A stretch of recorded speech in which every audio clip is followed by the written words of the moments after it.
1, 2, 3. Perfect. Cool. Good. All right, so starting off, like playing in a forum like this with dudes from all over the country, with a lot of U.S. dudes, a lot of guys international. What's the experience been like? It's probably quite different from what you're used to. Yeah, it's been really good. Playing on the world team, I just got to meet like a bunch of new people playing from different areas of the world. And we kind of just like, it's pretty beautiful how we get to share a bond over basketball. So it's just like, it's really cool to see like all these different people. Anything like off the court, like being around these other guys, and like how they view or approach the game? Is there anything different you've noticed, or anything you've learned from your teammates? I've known that like every region has like a different type of style. I would say like European guys, they usually are like taller and they can shoot usually, and then like my teammates from like around Asia and stuff, like they're really like tight handles and passing, like flashy passing. So it's really cool to see the different play styles. For you, speaking of different play styles, I feel like your guy has a different type of play style. If someone asked you what's your natural position, being almost 7 foot, Yeah, what would you tell them? I would say I think I can guard like pretty much 1 through 5, but I think my position is like a stretch 4. But I'm comfortable being like wherever a coach would need me to be. And growing up, did you play like a guard position, or like how did that growing up? What were you growing up? Growing up, I was pretty much a 5. And then when COVID hit, I just started working on my handles, working on attacking, working on shooting. So I think that's where I got my like extra skills from. So you were always just the tallest guy out there. Pretty much. How tall are Pretty you much. right now? 6'11". Okay. Do you think you're done growing, or do you think you're I mean, to start this year, I was like 6'9". So In 2025 or 2024? 2020 school year. School, okay.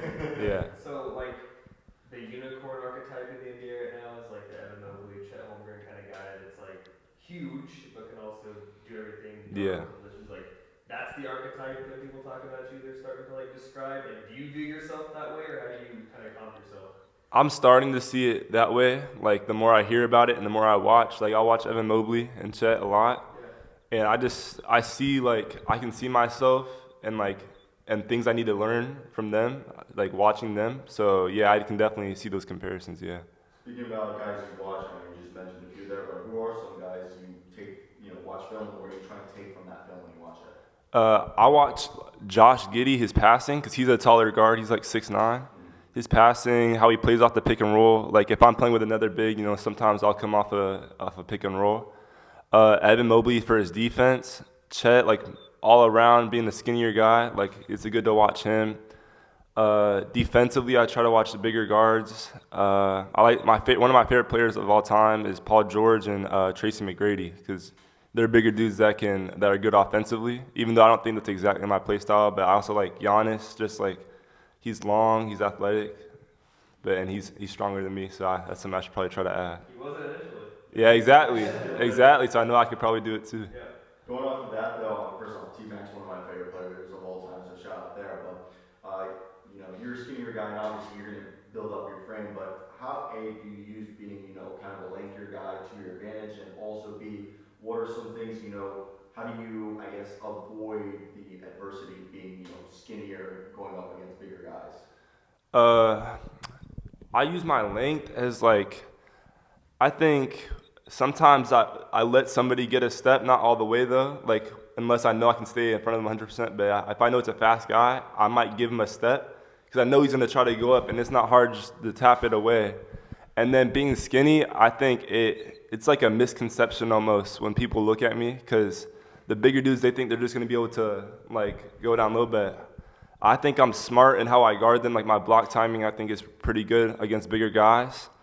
And I can block shots in the air too, so I might let them get a bump just so they feel comfortable enough to go up, and I can just tap it off the rim, especially in Europe, you tap it off the rim. That's smart. You're baiting them. Like Yeah, you said, basically, yeah. the guards, you get them to go by, think they're there, you get them from back, or like you're just there. That's really smart. How did you come up with that mental, warfare? How to take advantage of the little things that you can? Growing up, I wasn't the best offensively, but I really took pride in blocking shots. So I think that's where my timing came from. Just naturally when I was guarding, like everybody was so much smaller than me that they could go by me.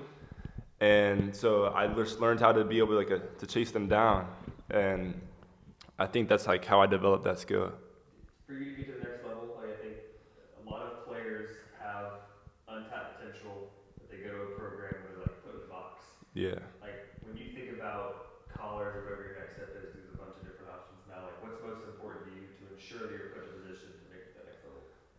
Just coaching staff that's like really open to experimenting, and like a family feel. So like if you do something wrong, there's people picking you up, not putting you down. That's one of the biggest things. That's great. That was a good point right there. I was going to go off of that with this NIL era, and obviously, how do you, I guess, you're still young, but how do you see through the BS and make sure that when someone's trying to sell you something, especially with college recruiting, Yeah. you know that like they're telling you the truth? I would say just a lot of time you can pretty much tell when something's being genuine, but sometimes it's a lot harder to see. Like when the first thing they start mentioning is just money, that's probably somewhere I don't want to be. But there's been a few coaches that are like, even if they know they can't offer me the most money, they're going to tell me, like show me clips of how they want to use me, and I think that's great. And especially now in high school and AU that they're offering money. My agent, he's telling me like we're looking for the long term, even past college. So like that'll come. It's just like who's going to develop you. It was a good mindset, especially obviously younger, like this NIL thing. Yeah. You guys are being experiencing the political side of the business. How has I guess that allowed you to know what I need to prioritize on the court and off the court to be a better player? Yeah, I would say just by example, like by the players that you would thought would have been really good, like maybe 3 years ago, like where are they now? Like some of them aren't in the league, some of them aren't in college, like some of them don't even have a job right now. But I would say just like I'm trying not to let the money get to my head like at all, like because I know what my goals are, and I know I want to make it to like the NBA or pro at some level. So I think just like focusing on training is just the most important thing. Like more than money, it's like invaluable almost. So, like talking to scouts and talent evaluators, like your name keeps coming up more, like with momentum building. Obviously, this is a great opportunity to continue that. Like looking, like this summer before the start of like next school year, like what are you working on? What's your roadmap? Like what do you have going on? Working on my shooting, my shot. A little bit on my dribbling, but I'm learning more that I can get the ball and score without even taking a dribble, basically. So I'm also working on my motor. That's one of the biggest things I've been trying to work on, and my energy, like my body language, just being able to like pick my teammates up and make them feel like they can't make a mistake. So that's what I've been working on, and my spacing. That's a big thing too. And like taking good shots, even when I'm hot, if somebody has a better shot that I think they can make, even if I'm on a streak, I'm gonna hit them. Off the court, what are you doing to relax? To relax, a lot of sleep. Basically, like when I'm not playing or practicing, I'm basically in bed, basically. So. Okay. Rest and recovery is Yeah. key. Yeah. For you, if someone asked you to give yourself a pro comp, who would you say if you had to choose? I would say Evan Mobley. Just because even though he can do it on offense, like defense is what's getting him paid.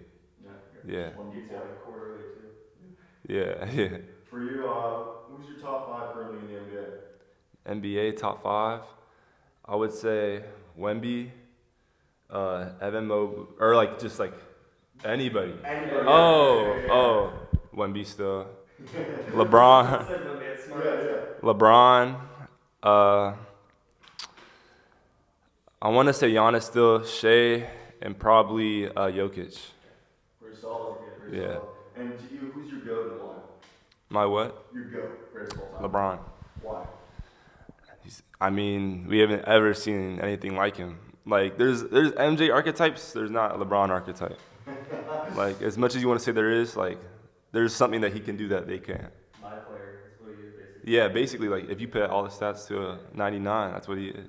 It's almost like disrespectful when anybody gets compared to LeBron because it's just like such an insane standard to put something. I think the closest player with the potential is maybe Paulo, just because he's like heavy set, strong, and he's huge and he can handle the ball.